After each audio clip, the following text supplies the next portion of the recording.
네, 안녕하세요. 코인킹 곽도팔입니다. 오늘 새벽에 진행됐던 증원도 이제 마무리가 됐습니다. 아직 넘어야 할 산이 많긴 한데 그래도 3월달 큰 산 하나는 넘었죠. 이번 증원에서도 어제 했던 내용과 큰 차이는 없었고요. 정말 간단하게 한번 정리를 해드리면, 먼저 첫 번째로 아직 3월 회의에 대한 어떠한 결정도 내리지 않았습니다. 그 다음 두 번째로 이전에 예상했던 것보다 최종 금리가 높아질 수도 있다라고 말을 했고요. 마지막 세 번째로 FOMC 전까지 CPI 등 중요한 지표들이 많이 남아있고 아직 정해진 것이 없으며 들어오는 데이터와 전망에 따라 이번 금리 인상이 달라질 수도 있을 것이다 라고 말을 했습니다.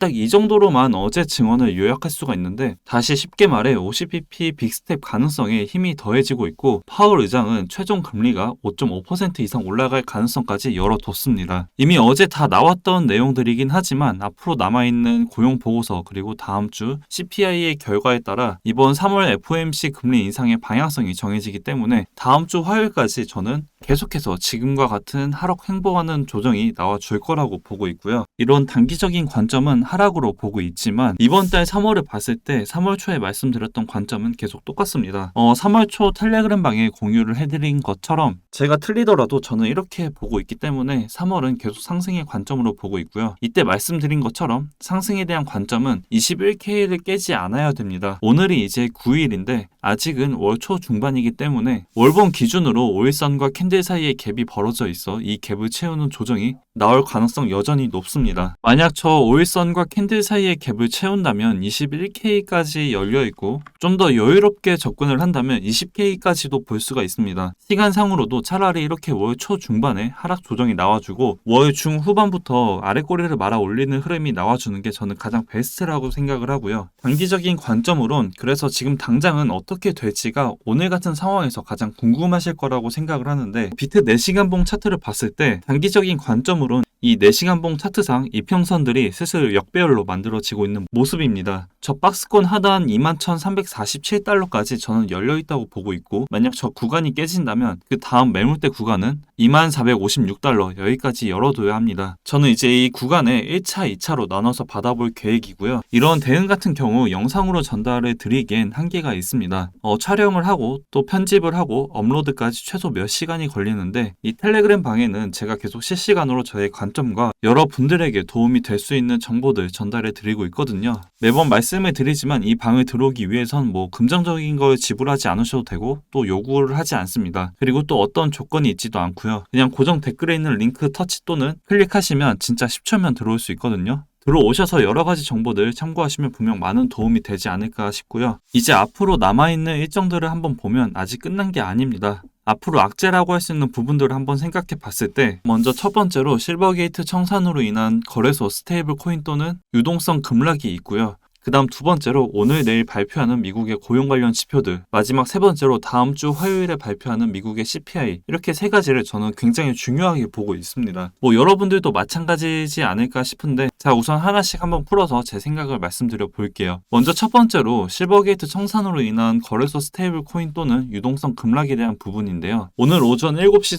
30분부터 한 차례 큰 하락이 나와줬는데 저는 그 요인이 이것 때문이라고 보고 있습니다. 이제 그 전부터 뱅크런 우려가 제기됐던 실버게이트가 이제 결국 문을 닫게 됐는데, 이제 은행 부문의 영업을 중단하고 청산하기로 밝혔습니다. 근데 이게 뱅크런 우려가 제기된 지 6일 정도밖에 되지 않았습니다. 생각보다 좀 짧죠? 이미 많이 골마 있긴 했는데 그래도 이 은행 하나가 이렇게 단기간 안에 청산이 되는 걸 저는 못 본 것 같습니다. 이제 이걸 악재로 보는 이유는 아무래도 FTX, 루나 사태, 그레이스케일 이런 사건 사고들이 여러 차례 발생됐기 때문에 많은 사람들이 이젠 거래소에 대한 신뢰는 점점 떨어지고 있습니다. FTX 사태 때만 봐도 각 거래소들 안에 있던 스테이블 코인이나 다른 코인들이 개인 지갑으로 크게 이동하는 모습을 보았었고, 또 지금은 더군다나 바이낸스 퍼드까지 계속 나오고 있죠. 이런 불안감 때문에 실버게이트 청산으로 인한 불안감으로 인해 다시 한번 개인 투자자들이 대규모 출금이 나올 수가 있습니다. 즉 유동성이 한 번 더 메마를 수가 있고, 또 거래소들이 이 출금을 감당하지 못한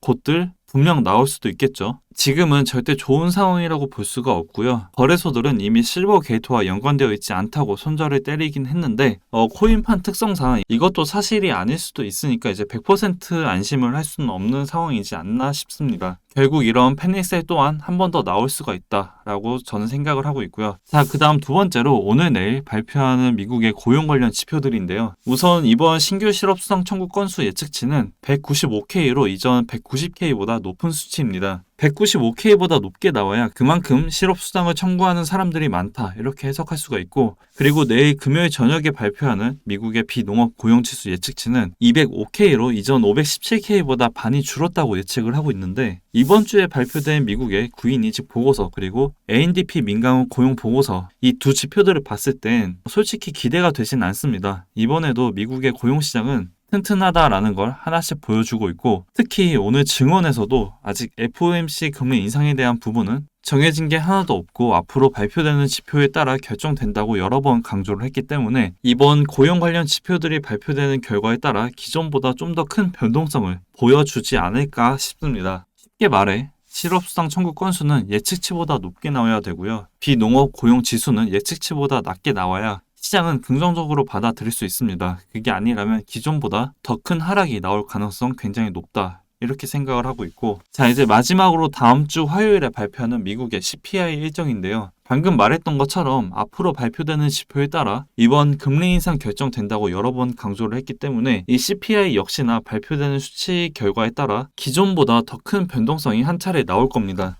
이번 CPI에서 좀 중요하게 생각하는 부분이 저는 바로 이 중고차 시장 부분인데요. 저번 CPI 상승했던 주요 원인 중 하나가 바로 이 중고차 가격이었습니다. 지금 이 중고차 시장이 죽지 않고 있는데 보통 계절적인 수요 둔화로 2월이 비수기라고는 하고 있지만 올해는 그렇지가 않습니다. 2월 중고차 도매 가격이 지난달보다 4.3%가 올랐고 이제 2009년 이후 가장 큰 폭의 상승세입니다. 이번에도 과연 이 상승세가 CPI에 큰 영향을 줄지가 저는 중요 포인트라고 생각을 하고요. 주택가격 같은 경우 우선 꺾이곤 있는데 CPI에 큰 영향을 줄 만큼 효과가 아직까진 나오고 있진 않다고 생각을 합니다. 이게 빨리 꺾여야 CPI 그리고 근원 CPI가 이젠 앞자리 5까지도 기대해 볼 수가 있겠죠. 이제 이런 세 가지 이유들 때문에 저는 다음 주 화요일 CPI 발표되기 전까진 지금처럼 상승보단 횡보 또는 하락에 초점을 맞추고 있고요. 이런 일정들이 끝났을 때 저는 3월은 계속 상승의 관점으로 보려고 합니다. 당장 오늘 같은 경우엔 이 미국의 신규 실업 수당 청구 건수를 보고 판단을 해도 되지 않을까 싶습니다. 급하게 할 필요 절대 없고요. 급하게 할수록 뇌동매매로 이어질 수밖에 없고 또 멘탈적인 부분이 크게 흔들릴 수가 있기 때문에